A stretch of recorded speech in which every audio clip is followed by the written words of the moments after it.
We always start. We do love you, Leeds. Yes, cheers, son. Hello, welcome back to Imagine Not Being Leeds for your Leeds versus Harrogate Town preview ahead of Saturday's game in the FA Cup. I'm delighted to say I'm joined by my good friend Sean from Wilkowhites. How are we doing, my mate? Thanks, Matt. I'm doing very well, thank you. Yeah, brilliant. I've got to be on. Yeah, too right. I've got the link to your channel in the bio, and I know Danny will lob it in the chat numerous times, I hope. So I've seen you very close to 50 subscribers, so it'd be nice tonight. There's no reason why we can't get 3 or 4 people over there tonight at least to subscribe to get you on that 50 and then push you on that road to 100. So please, I'll drop, like I said, Danny will drop it in chat, but please check out Sean from Wilkowhites. I ain't even bothered if you log out of here for a minute and go do it now. Just do it. I feel like pause it stream. Do it now. Do it now. There's no reason why you can't do it now. Come back. I'm not bothered. All about spreading love, positivity. Make sure you subscribe to Sean Wilkowhites. Show the love for us down the bottom of that pyramid. We're doing our best. We love it. Yeah. We do it for fun of it. And yeah. So, like I say, we're here for the preview for the Harrogate game. And we'll off the bat before we go into the presser and all the nuts and bolts. Sean, how are you feeling in general with Leeds United after the whole game? Have you picked yourself off the floor? Are you positive? Are you glad for the break from league football? How are you feeling? Yeah, I think this break's going to do us great, and I think positive result on Saturday. It's going to take us fantastically into the game against Sheffield Wednesday, which we know is never easy. Yorkshire derby, but yeah, good break. I think it's come at the right time, especially for some of the guys that aren't going to play on Saturday. It'll be a nice couple of weeks rest then, and they'll come back fresh. Especially like to Dan James, who looked a bit jaded in the last game. He needs it, and I think we'll see the best of him back again after I've had that long period off. So yeah, I'm positive football wise, but a bit negative with obviously what we've heard today with the Daniel Farke's presser. Yeah. I mean, we spoke, haven't we? We voice note back and forth and have conversations daily, but I'm not as negative about the comments, but like I say, we'll get straight into that. But yeah, after the whole performance, I do think a break were needed. I know it's not the best thing about this. It feels like a bit of a break for some of the lads. You know, it will rotate a little bit. It's not as damning as say after having to sit through an international break for these 2 weeks. They've still got a game to play, they've still got something to focus on, but the lads are still in training. He gets to tweak things a little bit, give some, rest some of those tired legs. Obviously, Pirro comes out of this one. I think he's been troubled with a muscular injury. I think he's been playing through it a little bit, but no point risking him for this one. I'd like to see Aronson come out for a bit of a rest. He's someone who gets flogged left, right, and centre. Whether or not he does that'll be interesting because apparently nobody else can play the 10 at Leeds United currently. So that'll be interesting to see what happens there. But yeah, this press conference today, it's set alarm bells ringing at it for a lot of Leeds fans. I don't know what to make of it myself, other than what more can he say? And I've touched on this with you, Sean. I mean, he isn't going to come out and put a damning report on him. I mean, he sort of said, he wasn't happy with his performance all season. He sort of felt he could give more. He could be more consistent. He really gave him like a bit of shit really for that second goal. They didn't hold back on that, did he, pal? That second goal, obviously, as we know, there's no hiding from that. He also blamed him for the first goal as well to a degree. Yep. And then he sort of reined it back in a little bit there, didn't he? And probably give Melly a bit of reassurance that he's still maybe his first choice, still rates him, which has then got the fan base on red alert really. But yeah, what do you make on that? What's your take on the Farke presser regarding Melly? He did exactly what you just said. He came out, he criticised him, and it wasn't just about the whole game. It's been over the course of the season, and I think he's picked the bones out of it. He's been brutally honest with him, and he has said he's going to have to up his game. He needs to be more consistent because some games he's fine, and I think he's laying it down now. And I get the feeling he's going to give him one more chance. But is that one more chance going to be too late then for Sayers to get another keeper in? But I think it's just one more chance he's going to give him, going off what he's said, and then he's going to have to come out at team. I think he's going to. I know what you're saying, but I'm feeling he's going to start against Sheffield Wednesday. Is his number one, and he's one of these. Is Daniel Farke if he says something, he's going to stick to it. Whether he's right or wrong, he's very stubborn that way.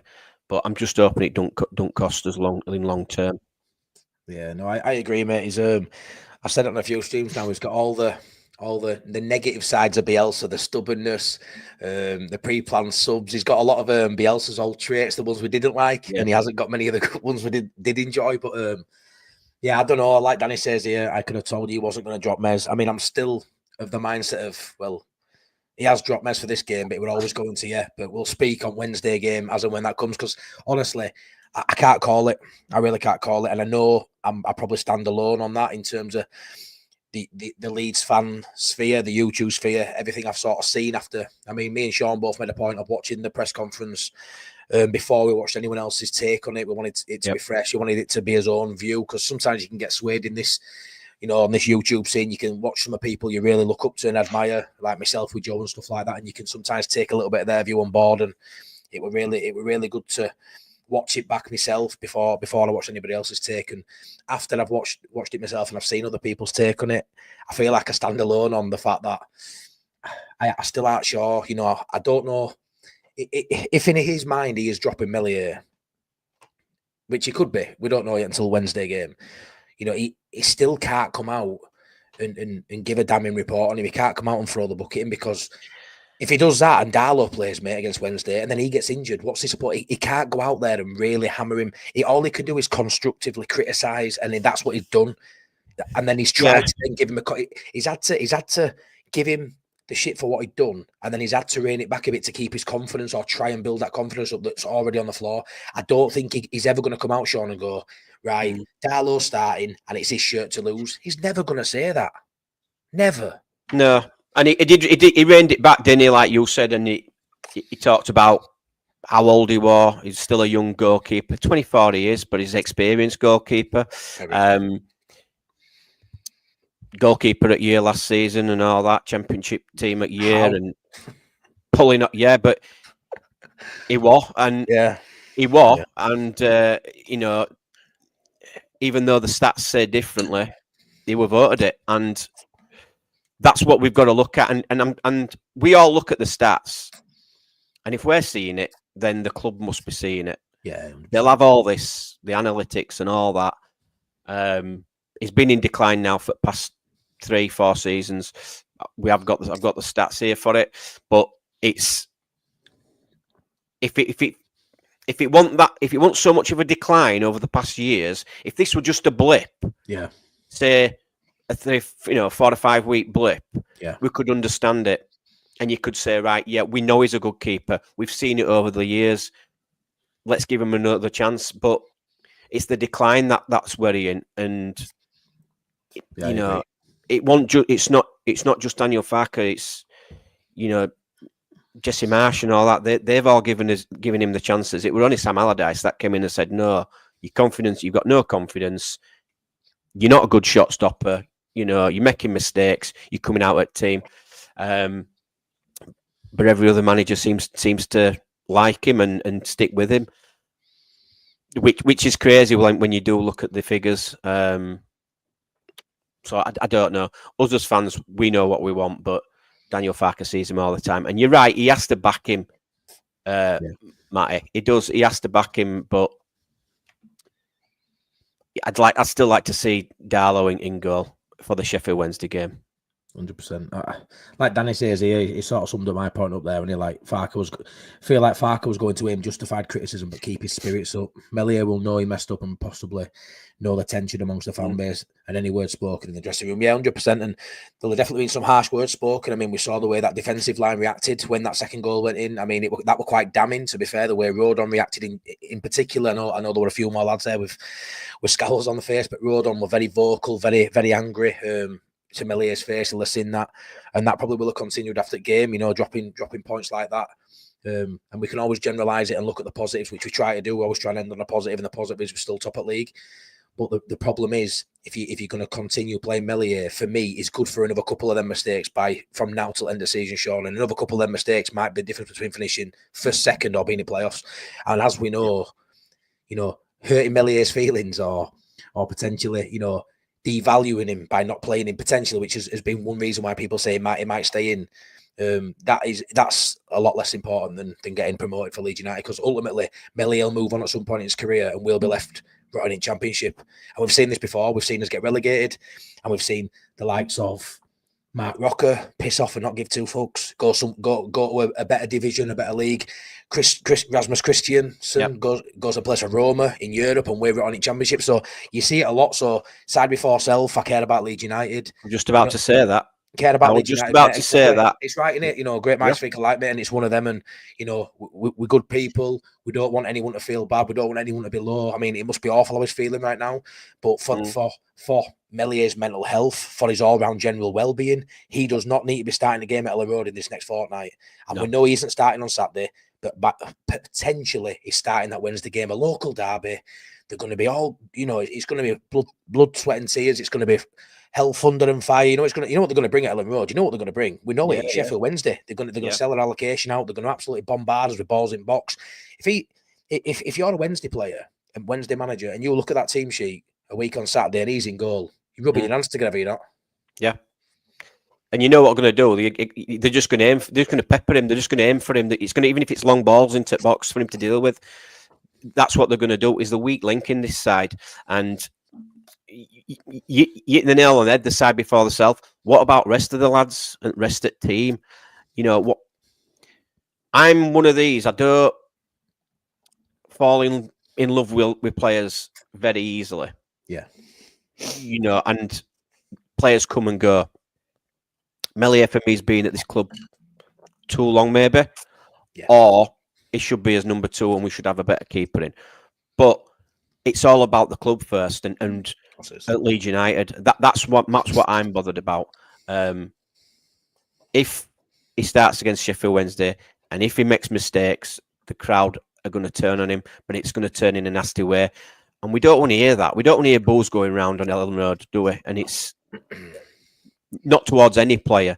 So it is up to Daniel Farke to protect him in that sort of way. Yeah. A few weeks out at team isn't going to hurt Meslier. No. If Darlow's not performing, then fine, he has to come back in.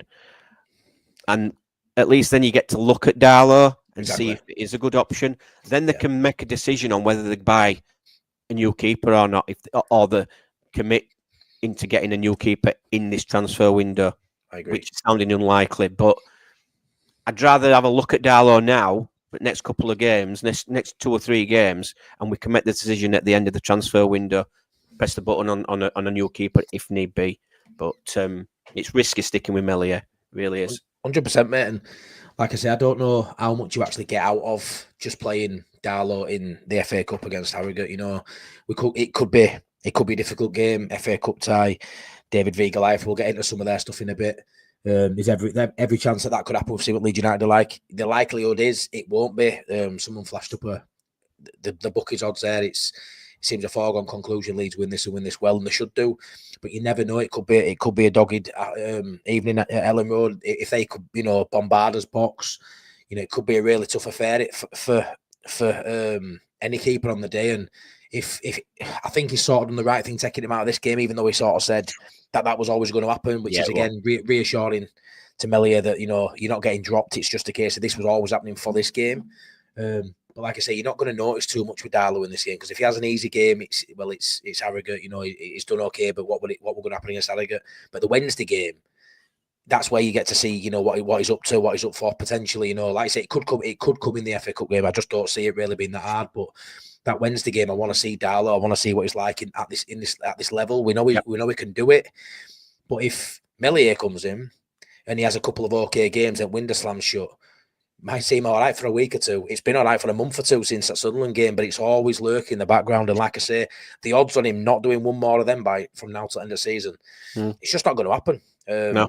And then you really are screwed, because as soon as that window closes, and even that's worrying now, isn't it, the way they're talking? I mean, I've sort of said to you on that as well. They've said it'll be a very quiet window.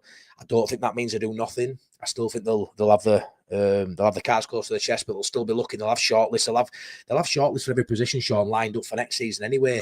And you never know, one of these players on list for next season might come available in January with maybe an obligation. There's loads of twists and turns, but what I will say is worrying. Moving on a little bit on the press conference is Bamford and Joffrey situation, because I've always said the only players that will probably leave in January might be Joffrey and Bamford potentially. Then that allows us a bit of freedom to bring a striker in. The problem is, mate, they're probably both going to fucking stay. And it's bad because Bamford's stealing a wage and staying, but that also impacts Joffrey massively. It's not fair on Joffrey. No. As soon as he said Bamford out 4 weeks, long, and that was it. He's staying, isn't he? And yeah, he is. Nobody's going to take him. Nobody's taking him. And what's going to happen? He's going to come back fit, play another 20 minutes and pick up another injury. He's gone. His legs have gone. His hamstrings must be made of spaghetti because, again, it's an hamstring injury as well. Joffrey, I hope he does. I hope he goes and he makes that decision himself and he bangs on the door to leave. Yeah. Because that might then force us into signing somebody else. Like I say, it's going to be late in window because they're going to obviously wait on the fitness of Patrick Bamford, which over the past few seasons it's not great, is it? And again, how can the club not see what we're seeing? He's unreliable. We need to be getting somebody in. And yeah, I'm not saying a latte or someone like that. Just somebody capable. You are. Who's going to play. I am, yeah. Come on, be honest. But I can't see not for 15 million. I can't see that. I'd love that. That would show a real sign of intent by the club that they're actually serious. A bit like Sheffield United are, Sean, because they're doing serious moves. Sheffield United, Ben Brayton, Latte brilliant in Premiership. He do well in the Premiership as well. Yeah, there've been no issues that he couldn't step up there. But it's just pressing the button and doing it, and for him to be hanging waiting on Bamford, and it's too much of a risk, and we know it's not going to pan out as probably some fans want it, where Bamford's going to come back, he's going to be fit, and he's going to be reborn and be the old Patrick Bamford of old. That guy's gone now, and we need to stop living in the past and move on from this guy. And I just wish the club would see it. Yeah, 100%, mate. I mean, it was quite scathing today, wasn't it? I don't know if it were a slip of tongue in press conference, but it was talking about strikers, and obviously you singled it out as well. And it's sort of gone through the list, hasn't it? Pirro, Joseph, Bamford, Nonto can play at 9. You're thinking, well, where's Joffrey on list here? You're saying you're potentially not going to let him go play football because it needs to be that third option for Patrick Bamford, but then you're missing him. Like when you're reeling off your striker, you don't even come into your thought process. I don't know if that was just a slip of tongue, but even if it's a slip of tongue, it's quite scathing that he mentioned Nonto potentially there as a fourth striker. He can play there, which I've been told all season that Nonto can't play down middle in 10. And I know we signed him as a potential 9. But if he can play at 9, for me, it's probably he's got just as good a pass, or he can see an assist just as he can for scoring a goal. So if he can play at 9, he can definitely play at 10. But I've been called stupid most of the season because I don't think he can't play at 10. Nonto apparently. When I'd say out of all the wingers, he's the most central one. A lot of them, if I'm honest, bar maybe Solomon. But Nonto prefers to be central when he comes on. Look at how when he comes on and plays, he prefers to be central. Are we going to see him in 10 against Harrogate? That'd be interesting, wouldn't it? I think Aronson needs to come out, and if he does, that's got to be an option. Aronson, sorry, it's got to be a game, hasn't it? Where I don't want loads of changes. I don't want to see. I'll be honest, I don't want to see Crew playing. I don't want to see DeBayo playing. I know that'll split opinion. It needs to be sort of full strength, but in full strength, having a Nonto, having a Ramazani, having a Joseph, it is still full strength. Those 5 or 6 who fill that bench out are still first teamers, and on the day, depending on form, could start any league game. So it would be really good to maybe see a Ramazani on one side. Maybe let's Nonto play central, and even if you stick with a James or maybe a Solomon, because James needs a rest. But I do think Aronson needs a rest in this. But I know we've got another week after this for a bit of a break. But let me just read this out by Danny. Regarding January transfers, Augustine, McKennie have been failures in recent years. Rutter made money but only had 18 months, and Vauban is a question mark about his success. Yeah, it's a fair point. I mean, it's a really hard window to navigate. Really hard window. There's no two ways about that. You end up paying more money than you'd like. But teams know what you're about there. You see, at the start of the season, you might not know. They don't know your goals. They don't know your ambitions. January, they can see it's all there for everyone to see. It, you know, if we're going for any player now, they know we're pushing promotion. That everybody knows we try to steal that. You know, as position in that top 2. Everyone can see his holes. Everyone knows your injury record. That's why it's such a difficult window. And the players you're bringing in, Sean, as well, are usually not playing or they're not in form. So there's always that to look at as well. But I'm not. We're not. I'm not talking. We actually go spend millions and millions of pounds on a striker. Yeah. You know, you've got that Louis Barry from Villa. You know, that's the derby, isn't it? Well, is he? I've read somewhere he might not be, right, because they want him to play a bit for the higher Championship side. Oh, okay. Now, for me, that's a no-brainer. We could go get him. He knows to score. He knows how to score goals. But the big thing is, he's available. He's fit. Yeah. He plays off at left a lot though, Louis Barry, doesn't he? I know he can play central. He can play 10-9 and the left, can't he? So but that's just an example. That's somebody we could, if we push the boat out, we could actually sign somebody. It don't have to be a 12-15 million pound signing. I'm not saying that. This is a fair point, isn't it? This sort of back to your point. We don't have to be, you know, great signings, but just some additions, key additions in certain areas. Don't have to be massive money. It can be loan with an obligation. There's people out there, like you say, if you look in the right places, there's people available, isn't there, pal? There is. You're not telling me the scouting network Leeds United have got, they cannot find another striker with the same attributes as Patrick Bamford. That's the craziest thing for me. We all do as, you know, we all look at the links that we're linked to. Surely they've got a list.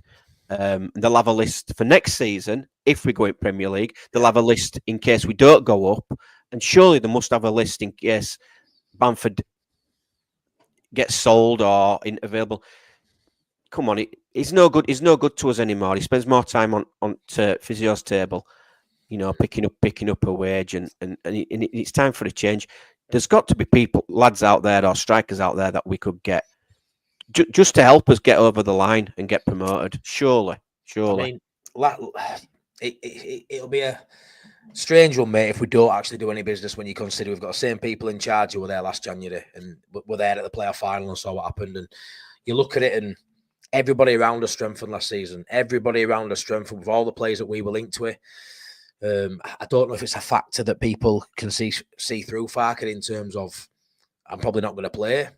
I think that's a massive part of, you know, when you try to get these loan players in, these top end Championship loan players in, whereas all the other teams appear to be able to give these players a chance to play. Like I say, I think we could have signed Kiefer Moore last season. He probably wouldn't have started. I don't think that's wild to suggest. And you saw what we were like with a striker. We had Bamford a little bit. We had Pirro, we had Jorginho. I don't think it's wild to say he probably wouldn't have started, and he spearheaded Ipswich's, you know, assault at Premier League. So I just think we've seen in recent years that we can be doing really well. We may look like, I mean, there's an argument to say now we probably don't need anybody and we'll still be okay. There's an argument to suggest that, and I understand that. But when everybody else, you got to think how tight it is now, and all the teams around us are now strengthening. We could get left behind here, which sounds wild, but we could. Yep. We're so tight now. You've got Sheffield United who are right up his arse. They just lost Suter. They've lost Arblaster for the season. All of a sudden, they've got Chowdhury coming in, Ben Brayton and Diaz. And I said to my mate Priestley, oh, you know, they're saying, he won't get in our team. Yeah, but what signing it is for them? He gets in their team, and that's what matters. He gets in their team, and he will improve Sheffield United. Whether he gets in our team or not, it doesn't matter. No. He will improve them. Same with Burnley. You know, Barnes, I don't rate him at all, but he'll improve them experience. There'll be games where Barnes will come on and he'll shit out someone and get a goal, or, you know, get someone frustrated. Exactly. You know, we ain't got that kind of player. I'm not saying I want Barnes, but we ain't got a shit house up front. We talk about it quite often. We could do with a physical body for certain games. Away at Millwall, Barnes will lap it up. I did a video about Ipswich. How many times did Ipswich last season? You know, they scored in 89th, 90th, 95th minute. You know, to pick up late points, and that's what they did. They threw a big man up top, or, you know, just mixed it up just to drag something out of that game. And sometimes they got all 3 points by doing that, and that got them promoted. We haven't got that. We haven't got that at all. And that's what we need. And no player's good for us if they're injured all the time. Like you're talking about Nonto playing in the net. Right, do it then. I'd like to see that. Yeah, I'd like to see Nonto playing up front more. I would. I really would. He's done it for Italy, not all the time, but he has played in that position before. Yeah. So this is strange. This is what I don't get about Daniel Farke. He contradicts himself a lot. He says certain things which are true, which isn't even happening. Like you say, Joffe, how much he rates Joffe. If you rate him that much, then why aren't you giving him some minutes? And I'd start Joffe before Bamford. Yeah, 100%. I watched a video. It would I don't know if you've seen it. It were all the goals we scored. When we got promoted the first season. Some of the goals were brilliant. What Bamford scored, they really were. Yeah, they were. I wish we could have that player back, but it ain't happening, guys. It ain't happening. How many minutes did he play against Blackburn, Sean? 21 or something like that. 21, and he's on his hamstring in. I mean, I keep hearing about this run he went on last season. The run Leeds went on last season. It was a massive part of that, right? I know it were recent memories, when 14, 15 games unbeaten when he came back from injury after internment year. Brilliant. I've seen Danny, obviously, in my chat, moderator for channel, good friend of mine now. He swore blind Bamford had forced his way inside. A couple of weeks ago, it looked like he was. It looked like he'd overtaken it in that second spot. I always maintained it doesn't matter if he starts, he ain't going to start back-to-back games because he ain't got it in him no more. And I know 12 months seems very, it doesn't seem too far away. But for a player like Patrick Bamford, it was riddled with injuries time after time. He's 30. What is he put? 30, 31 now. He's not the oldest, but he's getting into that end of his career now, really. And for me, the end of his career is going to come a lot shorter than it does for most because his legs have gone. He isn't even the player he was 12 months ago, let alone 3 years ago, Sean. I mean, mate, that away game at Villa in Premier League, live with me forever. Unbelievable. Yeah. That's what I'm talking about. It was absolutely. It was like watching a different player to what we've got now. Matty, he can't play 45 minutes. He can't, and you can't rely on it. No matter how good you think he is, even if he started and scored an hat-trick against Harrogate, he wouldn't be playing the next game anyway because he hasn't got it in his legs no more. His legs are gone. He can't do the off the ball stuff like he used to be able to do. And he's never been prolific in front of goal. I have reasons that are very controversial of why he scored so many goals that season. You could even argue in that Bielsa season getting 16, 17 goals. You could argue he should have had more than that because that promotion when he side was unbelievable to play 40 games. His fitness has never been so good since then, But like to play 40 games, maybe get 17. So some might say it wasn't enough. It was enough. It was one of his better seasons. It was, but there's an argument to say, the Premier League season will be behind closed doors. There's a lot of depends what side of the fence you're sitting on Bamford, and it's easy to look at it now and put like a negative narrative on stuff because he isn't one of my favourites, obviously. But there's definitely reasons for those couple of good seasons, and since that, he's just been on the decline a bit like Melier. Sometimes you can stay too long, Sean, and stink the gaff out, and that's what it's sort of got to now. When you don't want it to ever turn, toxic, because Bamford did a lot for us, and I want him to come back in 10, 15 years, mate, and be lauded at Elland Road and have dinners, and you don't want it to drag on too far where that don't become a thing anymore. Do you get what I mean? Yeah, but you look at we're going off topic, but look at the squad when we got promoted. Your Jack Harrisons, Calvin Phillips. Yeah. They had fantastic seasons that season as well, and they've declined. Yeah, they have. And they've declined as well. So it's not just Bamford, but love that. It's with Bamford. It's his injuries. Yeah, it is his injuries, and it should have been done like Lord Shergarth said. Probably that season should have been his last season for us, and we've had to put up with him for another 3 years, and it's just the same thing over and over and over. And you like we've talked about, Matty, when it comes to crunch time at end of season, he's going to be nowhere to be seen. He's going to be out. It's like when we need him, when we want him. Sean, he's never around. Like I said to you on phone, didn't I? When we want him towards back in the season to spearhead a promotion push, he's injured, and it sounds harsh because I'm sure he's injured. He ain't going to be able to get away with just faking injury, obviously. But it's just the timing's always awful for Leeds and probably perfect for Bamford. And I know that sounds controversial, but I feel like sometimes when pressure's on, he ain't asked for playing. Now, just sort of got to first time in a long time, he looked like he were fit in January. Teams potentially were talking about getting him, whether he were going to go or not, whether it were just rumours, lazy links or what. First time it felt it was possible that he might move on. Injured again. I kind of think he's just... Law, isn't it? Yeah, it is, mate. I feel like he's just... I don't feel like he's got much urgency to get up and play football. And like I say, that might split opinions. I'll always speak my mind and I might be way off with that. And I hope I am way off with that. I don't want to think that of a player. And if he gets on that pitch, I'll support him. And if he scores, I'll cheer like I would for anybody else. And I wish no but the best for Patrick Bamford. But I just feel like you've probably got to blame club at this point, not even Patrick Bamford. What more can he do? Like, he got offered big money when he went through some good form, and he's very entitled to sit on that wage whether he wants to play football or not. You know, I just feel like it might be a little bit easier for him to stay at Leeds United, not push his body too much, knowing he doubles his wage if we go back up next season. His only crack at Premier League football is probably at Leeds next season, Sean, for his last hurrah from the top league, really, because I don't see him moving to a Premier League club. We were talking Southampton a few weeks ago, which were wild. So for me, I think that his best team he'll play for from now till the end of his career will be staying at Leeds one more season. Sit on the bench in Prem, because he'll get minutes. He will get minutes when fit. He'll get the odd minutes. Yeah, I mean, I could see him going. I could see him going next after the season. I could see him going at end of season. Really? Yeah, I could. I think the 49ers would push to get him off the books and get him out. I think now, obviously because of his injuries, but I think Daniel Farke likes him. He does, yeah, which is crazy. Yeah. And to say because of his experience and his good around the in the dressing room and around the club, no, that's not doing it for me. That's not cutting it for me. It's what the players do on the pitch. Cooper with a different story because obviously he was as captain for a long time, but and I'd rather have kept Luke Ayling than have Bamford around, for that experience. Yeah, I think we keep having to talk about the same things over and over again, and it's Patrick Bamford or Melier, and these players should have gone a couple of seasons ago. 100%. Definitely, I wish we could just change it up a little bit and stop with all this. Yeah,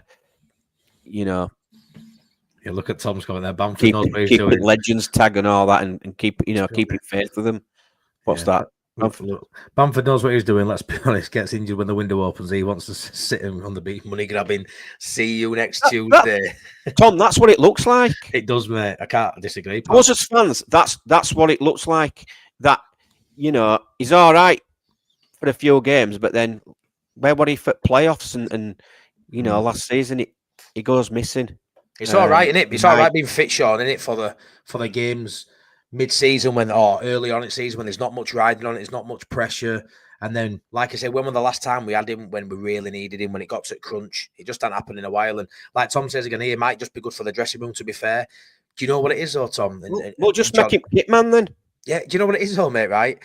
I understand that. And I don't think any player should just be there for that reason. But like Gilavogi's got that role, and he's on nothing like Paddy's wage. Yeah.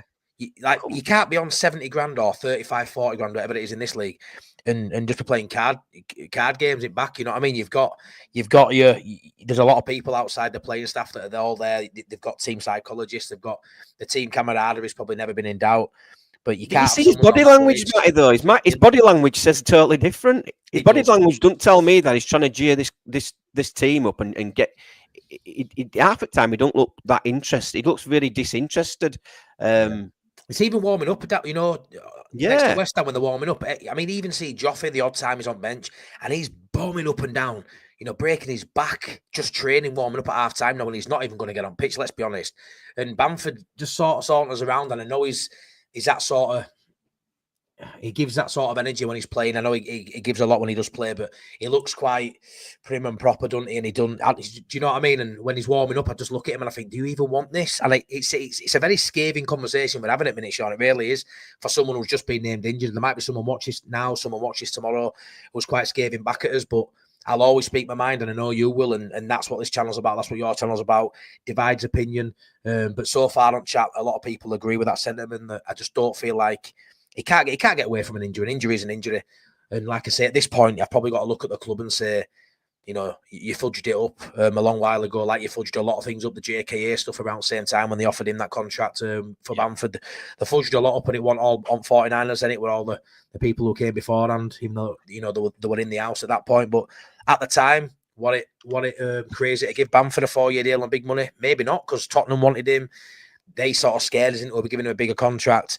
I sort of never thought he was as good as he was than he was that season. But I don't think anyone could have probably foreseen what were going to happen. He's literally fallen off a cliff ever since signing that contract, and it's a long 4-year contract, which, let's be fair, by the time he gets to the end of it, whether it's, you know, end of this season he moves on or he has another year, Sean, he will have stole a wage, which is very disappointing from a club. It's like we've just set fire to money for the last couple of seasons in certain transfers and certain contracts. We've literally just pissed it down, drained a lot of money, and it's it's quite worrying, to be fair, how the Vandal money situation. And thank God, I feel like that were the old owners though. That were the previous regime, wasn't it? So I feel like somehow he's leveled it off, and we seem to be on decent footing considering the JKA stuff, considering the contracts we've given some of these players and the money we have pissed down drain. So quite lucky. Like I say, I do back the 49ers to get things right, but they had a lot of shit to sort out before they could really build. They've had to lay foundations again, to build again, really. But luckily, we're going up and having 3 years in Premier League. That quality filters through, doesn't it? So when we did drop down, we had a decent enough side to challenge. Yeah. You bring a few more additions in because they can see you challenge last season. All of a sudden, you're right up there again. So at least we haven't had to go right back to brickwork to start again, really, if I'm honest. It's been a lot of work to get challenging again. And we know if we don't go up this season, it'd be even harder next season. But I do feel like we're in a really good spot, top of league. Just to bring it back to Harrogate, pal, do you want a cup run, or would you not be too bothered if we got knocked out on Saturday, just out of interest? No, I don't want to lose a game, I know that, but no, I want an FA Cup run. I'd love us to go on a run, even if it just means that the some of the players in the squad are getting game time as well. You know,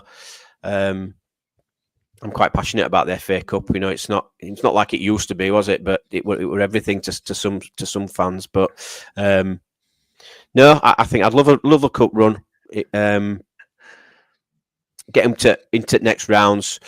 I'd like to see us get a Prem team, just to see how we'd match up with them as well. A bit like Chelsea last year. Just see how we'd match up with them. So yeah, I want to win every game, Matty. So I agree, mate. A lot of people, are to ask for cups. I'm a little bit like that, Sean, with the League Cup, if I'm honest. The League Cup doesn't massively excite me. Don't get me wrong, when I went at the Middlesbrough game, I was fuming. Took me boy, it was embarrassing, but I weren't too bothered about the League Cup. But an FA Cup, I'm still, an old romantic. I still enjoy that. And this fixture, if I were a neutral, I mean, the whole country is going to be, cheering for Harrogate. It makes it. This is a fixture that the FA Cup's all about. I mean, the Harrow League side, the Harrow League 2 side. We'll bring up some Harrogate bits now. Let me just share my screen. There we go. Look at this. Right. So just to bring it back to Harrogate a little bit before we waffle on about Leeds in general again. They are currently 21st in the league, 25 games, playing, really struggling, to be fair. Like, they could be a non-league football team again come this time next year. The home form is worse than their away form. They're currently in the bottom 3 for home form. But like I say, when you look at their away form and you counteract that with playing away at Elland Road, they play better away from home, mate. What do you make of that, mate? They've got Josh March, who's their top scorer. I think he's got 4 goals. That's it in 25. They're not. It's one of them games, isn't it, where you don't read too much into Harrogate because it's all about Leeds. If Leeds turn up and play anything like that, they should do. They win this game and they win it comfortably. But how do you feel in terms of the better away from home than they are at home? They're playing Leeds United, 18 miles to travel across Leeds. The biggest fixture, biggest game for probably the whole entire squad's career, maybe the manager's career. They're going to raise their percentage levels. Leeds, let's be fair, are probably going to drop the percentage levels because it's going to be so hard to match the intensity from them, and the want to win won't be there for Leeds as much as it is for them. So they're, what they rise to and what we drop off, it should still be far too much for them to beat us at that point. But it does have that little part of me that's like, This is a proper FA Cup tie, this, mate. Histon, Crawley, Mark Wright. We've seen it all before. The script is there for someone just to read it out. But, I am hopeful even with wholesale changes, we've got enough. But I think, honestly, mate, I think if he makes 6, 7, 8 changes, it could be really costly, you know. It could be really costly because what I'm saying is it mixes it up a little bit, Sean. But a lot of these players who are on bench are out of form. They're out of form, mate. Your Nontos, your Ramazani haven't played. You know, don't get me wrong, he should tear him a new one, but he hasn't played for how many weeks? He hasn't even had a start. Is he match sharp enough? You know, Joseph, if he gets a couple of chances, can he put them away? Darlow, we don't know. If he puts a De Bayo in, we don't know. If Schmidt comes in, heaven forbid, Schmidt, remember him? If he plays, we just don't know. There's a lot of unknown commodities in there. You know, Gilavogi, can he play 1 minutes? What I'm glad about is that we're at Elland Road. If we were away at Harrogate, mate. Yeah. If we were away at Harrogate, then that's got FA Cup upset written all over it. But I think we'll have too much for them. Should have. I'm quite confident. I mean, looking at what you've just shown me there, they're terrible at the minute. What did you say? 1 win, 1 draw in the last 5 or 6. 1 win, 1 draw in probably the last 6 or 7 games. So. Yeah, we're saying it now. I don't want to jinx it. It is the FA Cup. Anything could happen. But I just look at the players we've got on the bench and in the squad who are possibly going to come in. And like you just said then, come on, Ramazani, Willie Nonto. They're walking any team in Championship. You know this. So are they bothered? Are they bothered for beating Harrogate, mate? Are they bothered? Are they asked? Yeah. Yeah, because they should use this now. I'm just playing. They should use this now to they're fighting to get in the team. They're fighting to get in first team. They should be fighting. It's a great opportunity for them, mate. Wednesday. Yeah, it's a great opportunity for them to really show. I mean, it is Joseph's going to be well up for this. Joseph knows he's going to get chances in this game. He's going to be up for it to score goals, and I hope he does. I really do. Do we see Gilavogi? That'd be a good game to bring him in as well. His experience. His experience would be good. Don't know whether we play him at the back or in midfield, but it's going to be an interesting lineup. It really is. Let's go through what you'd pick, and we'll see if we agree, mate. So starting in net, you'd have Melier, yeah. We'll have Kit Man instead, but no, come on, Mr. Blobby. I'll put Mr. Blobby in net. Darlow in net, I assume. It is Darlow in it. It said Darlow starting anyways. There's Farke. Darlow. Right back now. I think Bogle starts. Yeah, I do. Back. I do, mate. I do. I don't think he's going to come out because Bynum's going to get the rest he needs. Left back's got to be Schmidt. Vober's not. He's picked a upper knock as well. Centre half's gonna be really interesting. I think might see Stroik come back in. Yeah, I agree because he didn't play last game, and he may give the young lad what is it? What's he called? De Bayo. De Bayo. You think? It's a tough one. Do we rest Rodon? He might just actually keep with Rodon and Stroik because. We've still got, we've still got all next week to rest up, and we don't play till Sunday, do we? Sunday dinner time next week. So, I'll go road on strike. I think Ampadu will come into the midfield with possibly Gilavogi, and then we'll see Willie Nonto. It's a tough one, isn't it? Ramazani. Harrison plays, I reckon he plays Harrison. And maybe he does play Harrison, Yeah, I'd like to see Solomon in the 10. I would. That'd be a good one. And Nonto on the left and Ramazani on the right. Or either. Ramazani left, Nonto on the right, and obviously Joseph up front. The bench is going to be really interesting. Do we go with a strong bench? I think you've got to. Put the kids in. No, I think you've got to. I think you put them all at bench, everyone you take out. Just in case. Yeah, I do. Yeah, I mean, if you don't have to make 5 subs like you do in a league game, do you? You just don't do it if you don't need to bring 2 or 3 on if we're struggling or you want to freshen it up. But yeah, I don't think you put kids on bench. There might be a few. Crew might be on bench. Chambers. They might drop a couple of them out, but I think on bench is still. Does Cairns go on the bench, or does Melier go on bench? If Melier's not playing, You don't have him anywhere in stadium for me. You just take him totally away from you. You let him train all week and then you just let him have night off. You don't need to be anywhere near it. If he ain't playing, you don't. I mean, could you imagine the tension? That's a good shout, Danny. Sorry. Go on, mate. Joffrey. I forgot about Joffrey. No, as I mentioned, Joffrey.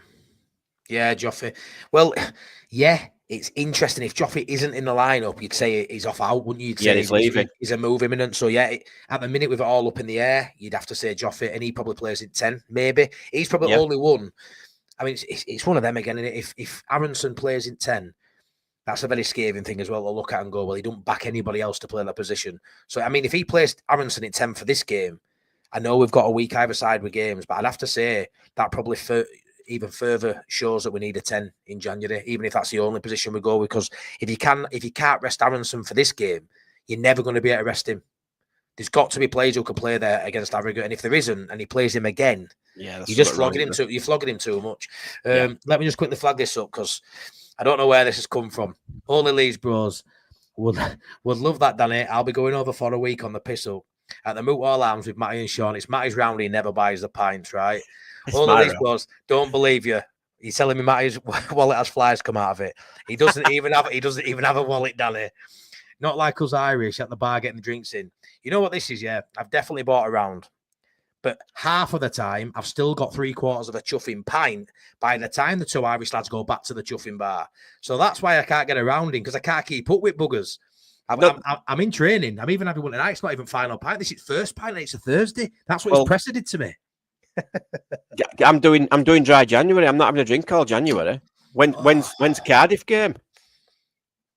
February. Feb, I think. Phew. Oh, but all right then. Imagine being at Moot All Arms on pop. Imagine. Sean asking for a cuppa behind bar. He'll be getting chupped out, mate. What are you doing? I'll just let everybody know. Come to Moot Arms because Darren and Dillo don't let you buy a pint. They don't let you buy a drink. They're always at the bar. He does it. It's mind games. He does it so then he can come in and give me banter because he just keeps. He don't mind spending money, Darren, just so he can give me shit. Because honestly, I can't keep. He won't let me buy a drink. He were already at bar. So there you go. So Sean's not bought around either. So give it Sean as well. But yeah, Skip Shawley Schmidt has to start in this game. I've said it on my channel before, and it's quite a poignant remark, and people might think it's a throwaway comment, but genuinely, mate, I don't want to waste Schmidt's name on this channel if he don't get any minutes against Harrogate. Because for me, if he does not play, I think he should start. I mean, I'm almost willing to say if he doesn't start this game, you may not mention his name again because he might as well not be a fucking player at this point. Like, what does this guy have to do to get minutes? And we always touch on we don't see him in training. He don't even have to train really to get minutes in this game for me. And I know that sounds really bad, but if he doesn't play in this game? What has he done? What has he done? What has he done to Farke's cat or dog? What has he run him over? Then reverse back. What has he done? He's done something really bad. I honestly don't know. I think he will. I think he will start in this game. There's been a bit of chatter about Schmidt from what you call impressors and stuff like that. So I don't know. It's not that it's not good enough. He's good. His stats and that say he's a good player. Last season he did really well. Some people saying he can't play in defence, but he can. He's got some good statistics regarding his defensive duties. So I'd like to see him left back, and I'm hoping it'll surprise a few people, especially Daniel Farke. Or does he come in? Well, who else is going to play left back? I mean, Voba's injured, isn't he? Furpo's back training, but does Furpo start? Would you start him? I wouldn't start him straight away. He might have to, but I wouldn't. No. Is Byron fit? Do we go Schmidt right back? Furpo starting at left back? What about Byron? Is he fit? I think Byron's going to be rested, isn't he? You'd like to think so. You won't push it, but he should be rested after obviously saying he were exhausted. Yeah, we might see an injured Bamford at left back, mate. The fear of playing Schmidt will be too much for Farke at this rate.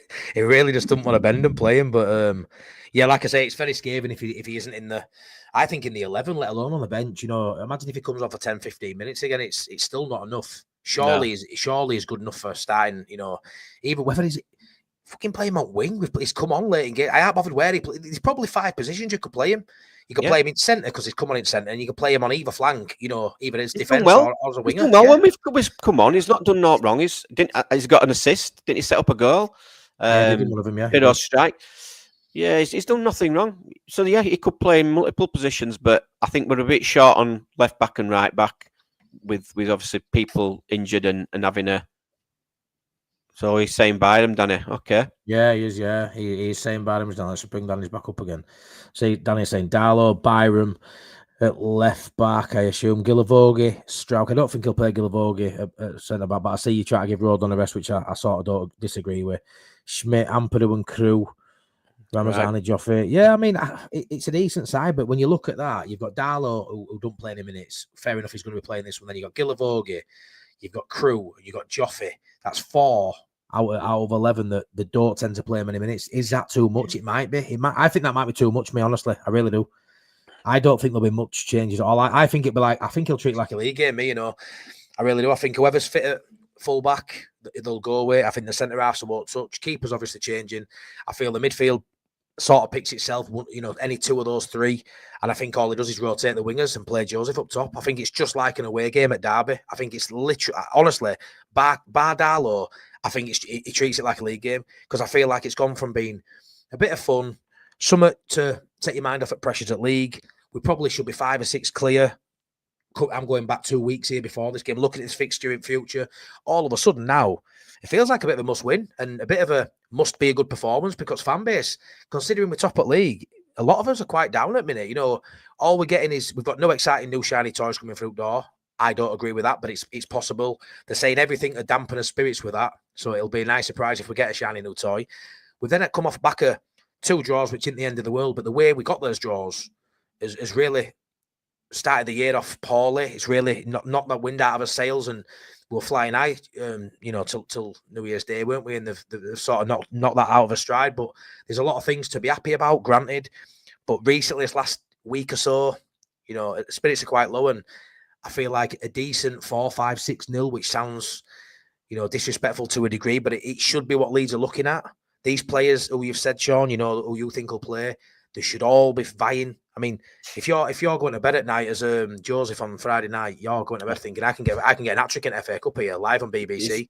Joseph will be in bed for 7 o'clock Friday night. It will be. It will. What a early night.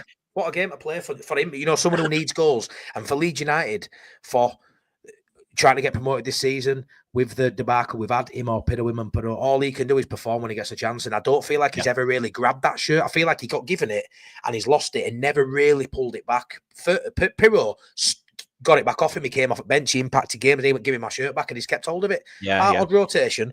And I know this is only an FA Cup game, but it's all he's got right now. This game is all he's got. That's all in front of him. He's got to go out there as Joseph. And if he gets a chance, he's got to bury it. And if he takes his chances, like you said, he'll get a few. He could get a couple of goals here, Joseph.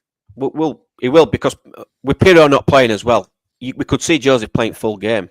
I agree. So he's going to get the chances and he's going to get the minutes. So it's totally up to him. I agree exactly what you've just said there about Farke will look at this where it is a must-win, just for that. You said the feel-good factor, to get the confidence, get the just calm everything down after the whole, especially the whole City game. So I think you're right. They won't see a lot of players coming in who haven't really been around the squad, i.e., like Charlie Crew. As much as I'd like to see. Class, isn't it? You're my guy, Lord. You are my guy. Hey, Lord Sheargath, it might not last.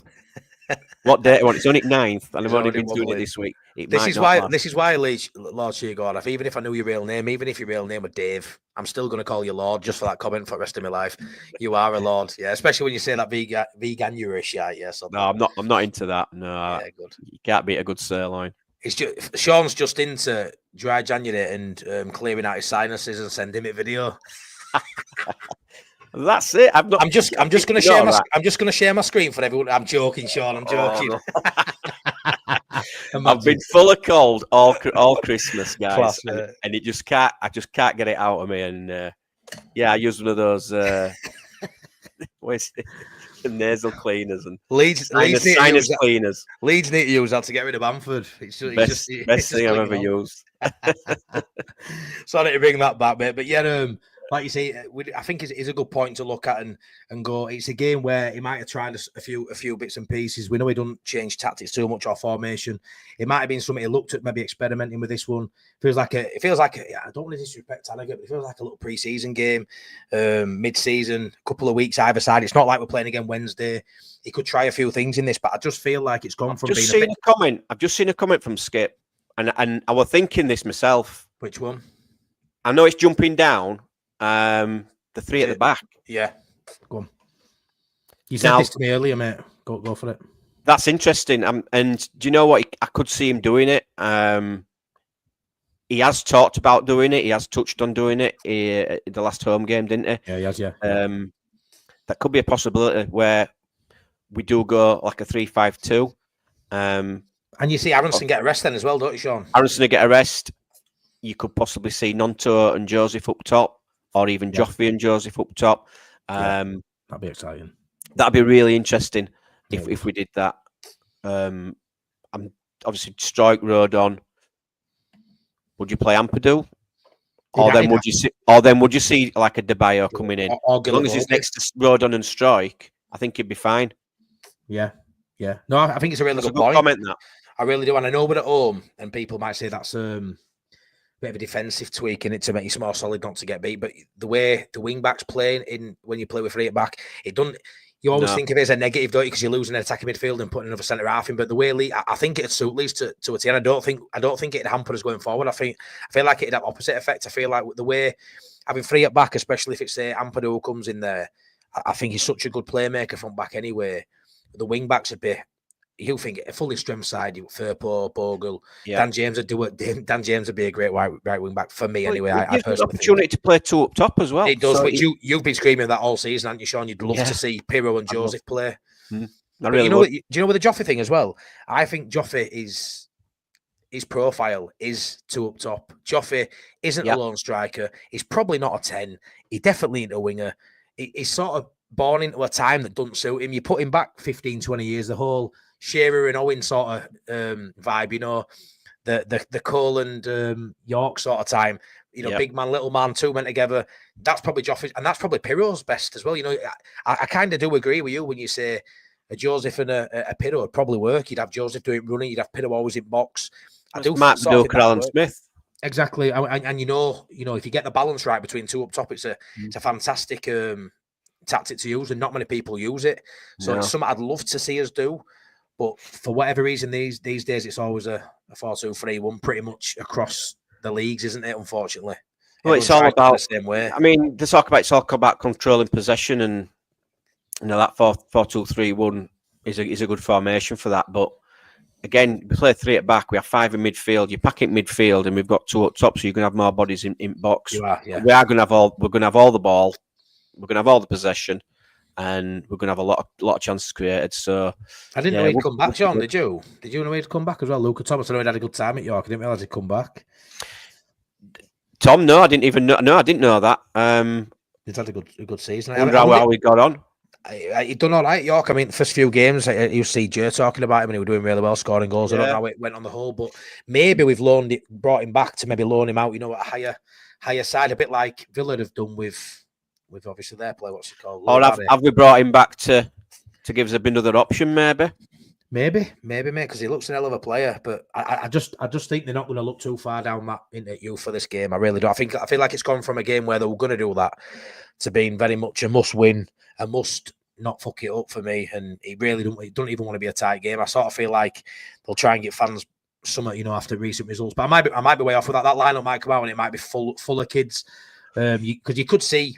You know, you could see a Crew in there, you could see a Debayo in there, you could see a Schmidt playing, you could see 5 or 6 massive changes, and still with, you know, 4 or 5 of those pros around them, those season ones who play week in, week out. It probably will still be enough. But I just feel like he's going to treat it like a league game, especially with having a week either side of it. I don't feel like he's going to be too arsed about carrying on to beat some of these players. So I see Aronson playing, I see Byron potentially playing if fit. I really do. I just think he keep flogging them. I really do. He don't like change. He does not like change. Farke. He likes to stick with what he knows works, and I think he'll go very strong. Hope the game's out of sight, and then he may make a few changes, maybe on 69 minutes instead of 70 minutes. It's about creating momentum as well, isn't it? I mean, we want to get these. It's creating that winning mentality again, momentum, keeping that form. You want to win every game, don't you? But 100%. Yeah, like Carl agrees with me. If we beat Hull 3-1, this team sheet would have seen a lot of changes. After Hull, I think he goes strong. I do. And like I say, you could argue playing some of these young ones, it's still a strong side. There's no saying Charlie Crew can't come in and beast that midfield. You know, he's a really good talent, but I just feel like he won't risk it too much. He's already going to risk it potentially for the Sheffield Wednesday game, bringing Melia back, so I don't think he'll risk it for this one as well. But like Skip says, it will be devastating for Joseph if he gets his chances and misses them and Pirro ends up coming on. Well, Pirro is definitely rested. He won't be coming on. But it'll be devastating for Joseph if he don't get the chances, or even worse, he gets them and misses them, because you've got to take your chances when you get them. And when Pirro's fit, which is pretty much all time, to be fair, Sean, I feel like if this were a league game, Pirro probably plays. I think because it's a cup game, he's just not risking him. I think he's played the last few weeks with this muscular injury. So it's something he can clearly play with, but why bother for this one? We should have enough. But if he doesn't play well, again, Joseph, it's very scathing on him too. So it's a game. You're looking at the changes that might be made, but you're looking at Joseph really standing up and getting a couple of goals. You're looking at Nonto. Nonto should be best player on pitch, bar none. He should Ramazani for me. Ramazani. 100%. I mean, that there is a deadly front three. Front three. Crazy. It's fantastic, that. And they're all out of form. And I don't like saying Ramazani's out of form, because we've only really got that Derby game to go off where he looked a bit off it, but he's still coming back from injury. But this is a kind of game where you should get him firing. You want him to be confident, because then going into Wednesday, Sheffield Wednesday game, you want these to be confident, because like I say, that first team, a lot of these players started off as bench options. Your Jameses, your Solomons, and they've won the shirt back, and your Nontos and your Ramazanis have dropped out, and they're out of form. This is a game now to get your form going. Get your form going, because we're going to need you now the second half of the season, because you need to start firing. Form players, Matty. Yeah, you do, yeah. And that's what you have a squad for, and that's what you're going to get over the season. You're going to have that rotation. You're going to have players dipping and players coming in. But it's just up to players coming in to cement the spot. And yeah, I agree with this comment too. Sean McDaniel says surely Schmidt starts if he'd want to play free at back, as a wing back. Because I feel like that's his strongest position. But you could say, is that why he don't play, because he's better in as a wing back in a back three? But you also think Firpo's probably his best. But I mean, remember that first season in Prem, people saying, yeah, but you're a good left back. He's more of a left wing back. Bogle, same, but they all play in a standard back four as well. So I do assume Schmidt can do that as well. He just needs a chance to play, doesn't he? Joffrey and Greenwood were unstoppable as a forward partnership within the 20. Yeah, they really were. That under 23s partnership, when they were in that, were really exciting, wasn't it, Sean? Going back to Bielsa years, like Greenwood was scoring free kicks for fun. Joffrey was scoring from halfway line. It was scandalous, wasn't it? Yeah, we thought there were next big things, didn't we? And it's just not panned out that way. You could say now it looks like Greenwood's going a bit better at 2, which is. I say that, but that's because he's getting game time. Yeah. I do think Joffrey's a better. We haven't seen Joffrey enough to say that. So it's just in our position, because Greenwood is a 10 and he's playing in a 10. What team is going to offer Joffrey to play in a front two with someone else? I just don't know where he fits in a team. If he goes to a side now that doesn't play with 2 up top, it's always going to be hard for him to nail down a spot, because I don't know what his best position is. I genuinely don't know. Greenwood's a 10. That's why I think Wrexham would be a good move for him. Do they play 2 up top? Even so, even if they didn't, it's League One, and I think he'd show it up in that league.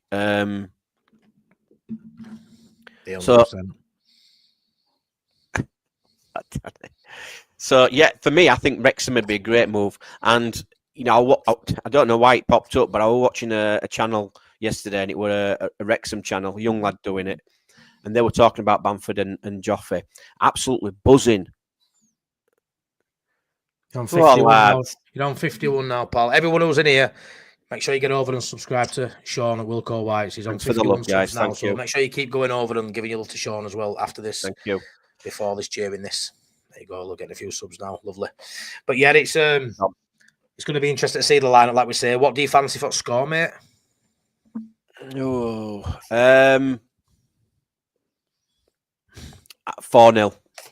You went 4-0? Yeah. I hate saying 3-0, mate, for this, because I say 3-0. Danny gives me shit all the time. It doesn't sound enough, mate. I say 3-0 for every game, but go for it. What I'm going to say is I'm going to go 3-0. But if we win by 6, I'm going to say, yeah, but at one point it was 3-0. That's what I'm going to say. At one point, I was right. Yeah, we're after 2 minutes, but no. CB, I saw this earlier. I said it to Sean before we come on air. Saw a post on Facebook saying Sack Farke bring Sean Dyche in. And I know some people use sarcasm, and sometimes it goes right over my head. But the couple of posts I've seen were genuinely serious. And I just don't understand it. I mean, you might have seen on my subscriber show we had the other night, we had a bloke called Stevie in who he's not in tonight, I don't think. Won't speak ill of anyone. Decent guy, really passionate, but really don't rate Farke. And don't matter which side of the fence you sit on, you're welcome on my channel. I quite enjoy the back and forth with someone that has a disagreement with me. It makes it interesting. It'd be boring if we all thought the same thing. But he had a wild take that, you know, he'd rather have Bielsa back. I love Bielsa. He's behind me on ball. He's always in the art as well. I love him. But we are where we are now. And I think for anyone to say, sack Farke, bring Dyche in, I think you're absolutely off. Honestly, the cheese has slipped off your cracker, I would say. I just think it's wild. It's just wild.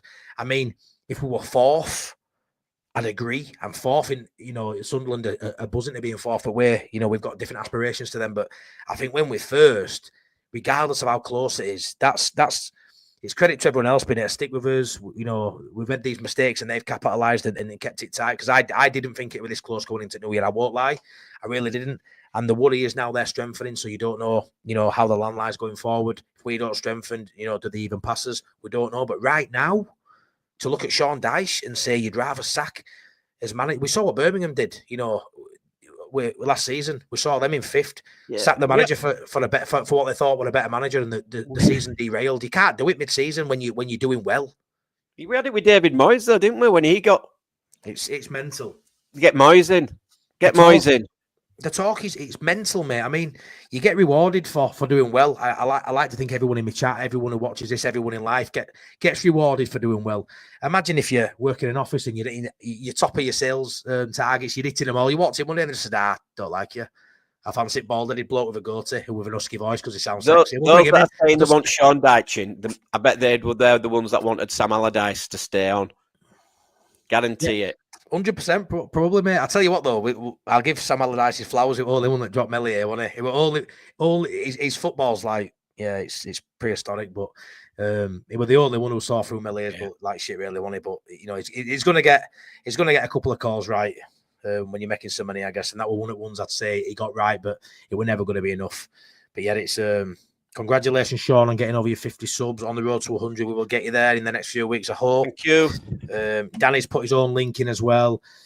Sub to Danny Rumsey's channel. What's it say? Also sub this cabbage as well. You do if you don't mind. You're not a cabbage, mate. You're not green, but you're a lovely looking cabbage. But you're lovely. I love you, mate. But yeah, I can't wait for that, mate. Danny, it'd be nice to see you get a bit more on as well. I know you said you're going to do a transfer show or two. It'd be nice for you to actually get a bit more out there because you know when's that again? It's end of January, beginning of February. After transfer window. Yeah, he's going to wait till transfer window closes, then do a bit of a. But to be fair, it could be a really boring video, Danny. It could be nothing. Although I think it'll have a few twists and turns as it goes on, my mate. But you know your stuff, and you know what I like about you, Danny. You're not asked about saying something controversial, and you have said some controversial, wild stuff. But if you believe it, just say it. Like Stevie on that fan phoning show. You know what I mean? That subscriber show. You just say how you feel, don't you? And you know, you're going to ruffle some feathers along the way, but it's what it's all about. It really is. Danny says 5-0, and I'm not that confident. You're really not, mate. I'm surprised you're not saying 5. That you're saying that you probably mean 5-0 Harrogate, knowing you. Yeah. Steve ripped me and you arsehole. Wayne says 4-0 for me. Lord Sheer Gorath says 5-0. Joseph 2, Aronson, Nonto, and Bogle. And vegans can do one. Did you say that? Yeah, you didn't. Stick quid on that, lad. Yeah, 5-0. Joseph, Gilavogi, Ampadu, Schmidt, Ramazan. Mate, Schmidt can't score from bench, Danny. Schmidt can't score from bench, lad. If Schmidt scores, it'll get thrown back for a throw-in. Sorry, it'll have to be a throw-in because it's obviously deflected off at bench or something. Because he is not playing. Honestly, I just don't see it. I think there's something going on there. Could be an easy video. It really could be. It could be really boring, easy couple of minutes of your life, mate. Nearly as boring and as easy as a couple of minutes of our lasses live some nights, but it's one of them. We won't go there. You know me. I waffle on down some alleyways and talk some shit, don't I? But yeah, let's get last few comments in before we do one. It goes quick, doesn't it, mate? An hour and 10 minutes talking. And this is that what we've been on? We haven't even talked about Melly here. Well, we touched them a little bit at the beginning. Oh, mate. I mean, that's familiar. Yeah, we hadn't even done Oh that. no! Did you get some out? Did you get some out? Yeah, I pulled some up. Yeah. Well, I'll tell you what, get them reeled off, mate, because I would open you up. I didn't want to be cheeky. I sort of asked Sean earlier to come on my channel and then do some legwork for me because I really don't like looking into research and stuff and doing it. You know me, I just like to just wing it, just be myself and just talk about whatever's on my mind. It was quite nice that Sean said it pulled some information up, and he clearly has. So take it away, my mate. So what did you wanted to know the number of shots? I did. So you want it for this season? So I've got what I've did. And I've gone back over past few seasons. All right. Okay. And it's very similar. Yeah. So back in 2021-22 in Premier League, that was the season we were getting peppered. He faced 220 shots, conceding 78 goals. That's only 2.8 saves a game. That right. So he's averaging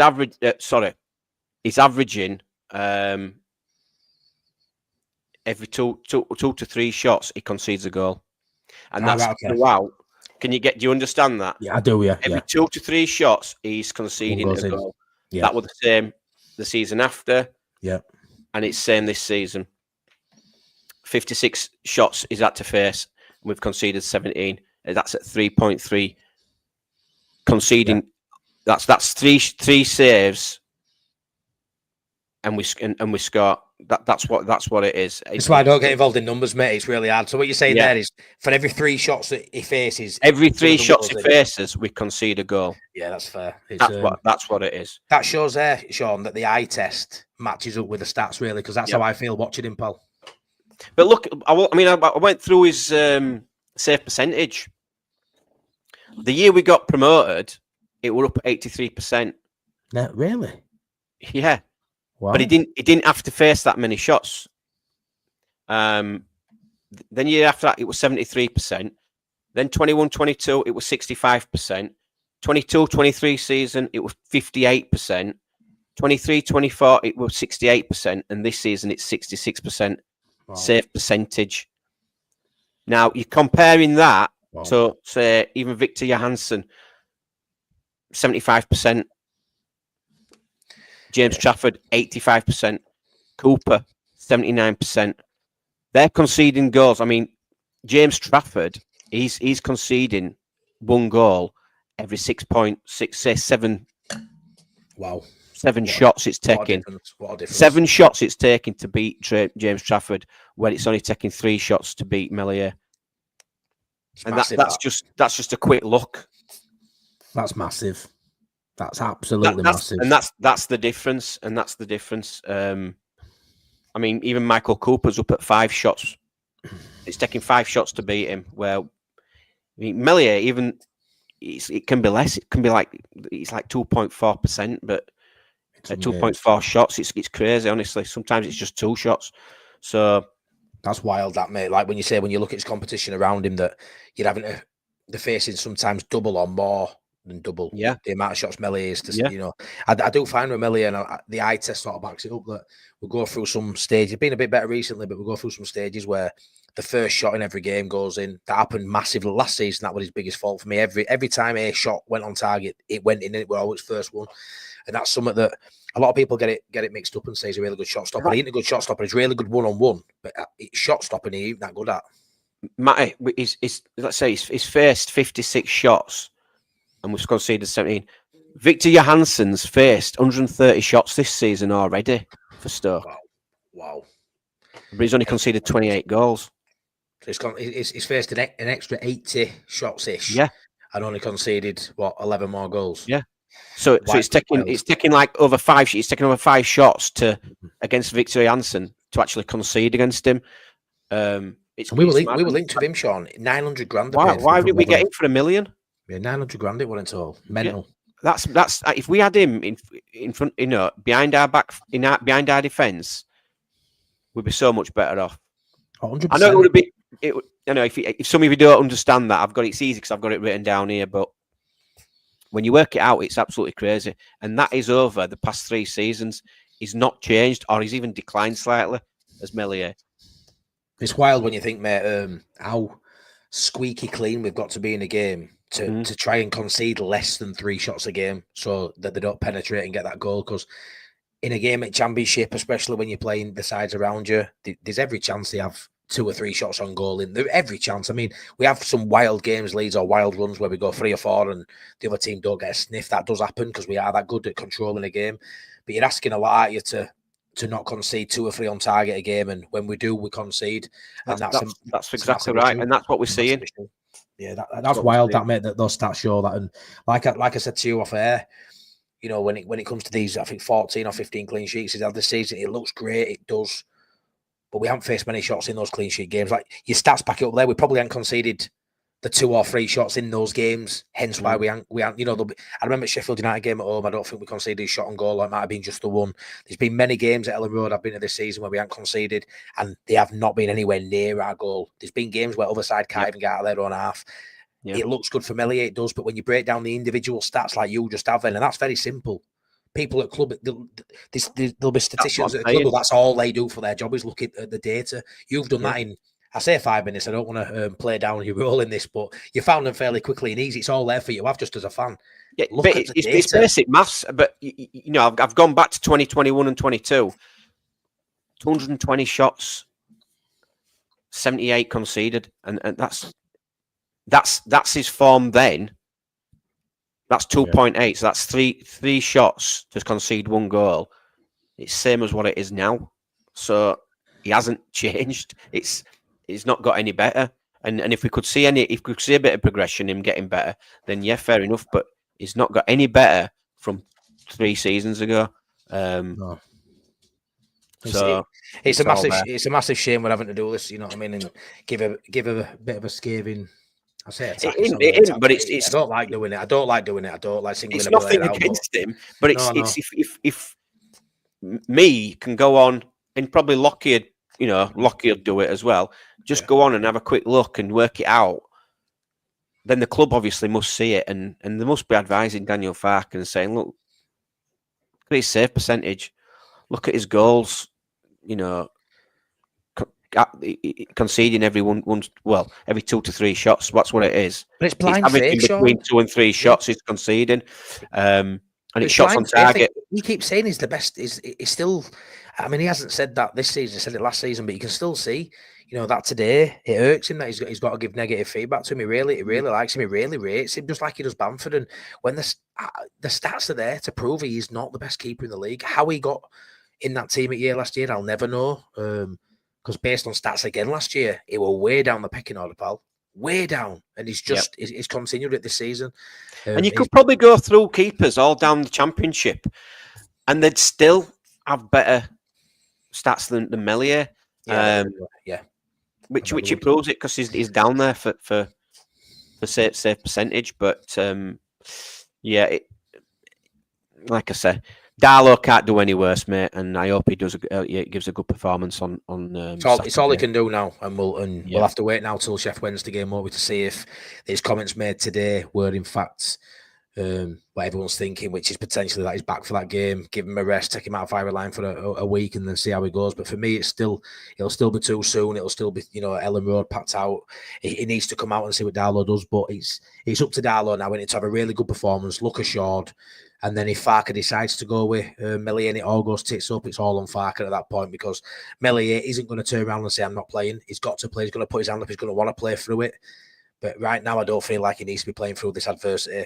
But on the other hand, Farke knows what Darlow can do. He sees him in training. Maybe Farke's acting like this because he don't think Darlow's up for it. But we'll find out a little bit on Saturday, won't we, Paul? And that's all we can sort of go off. Yeah, we will. So we will sort of go off. So we'll wrap it up at that, I think. We know our score predictions. We're happy with that. Please go over. I know you've done so already, but anybody else who hasn't, with 24 in here now, I'm pretty sure all of you aren't subscribed. And anyone watching after this has gone been live, just please go over and check Sean at Wilkowhites out. Really good. He goes into more depth than I do. He spends a lot more time researching than I do. So please give him a like. He's a top guy. I love him to bits. We're all trying to push on together. So I'll always keep shouting him out. Please do that. A quick one before I go, I'm sponsored for the month of January by O'Reilly's Autographs, lifelong friend of mine. Does memorabilia, gets all autographs signed himself, gets them all verified that they're all legit, has his certificate with him. I've got a Matteo Joseph signed shirt there, what I got off him. I've got a Lucas Radaby signed frame off him as well that I won on a raffle. He does plenty of raffles. He has good prices for merch. He sells them as well. It's like a bit of a side hustle for him and his family. He does it all with his kids. A lot of the money goes into his kids' trust funds and stuff like that. He's a really genuine guy. Keep it in Leeds community. If you've got the money, if you just want a bit of fun with a raffle, check him out on Instagram. There's his, like I say, I've got him down there. O'Reilly's Autograph. Look out for that symbol. Hit him up on there. Send him a message. If you use the code The Final Pint, you'll get 10% off any order you do. Helps the channel out. Like I say, it's not a paid sponsor. It's just helping a mate out, really. So yeah, something we wanted to do. Me and only Leeds bros do the same. So you'll see us shouting him out for the month of January, and that is a wrap. So there's your link. Please go check him out. And Danny's also said, please, if you're on Insta, go follow O'Reilly's Autographs. Cheers for that, Danny. Thanks for your help as always, Danny. Thanks for everyone in chat for being here. Much appreciated. Have you got what else you want to say, mate? No? Are you done? No, that's it. I'm going to do a little review tomorrow for Harrogate. Preview. Little Harrogate review.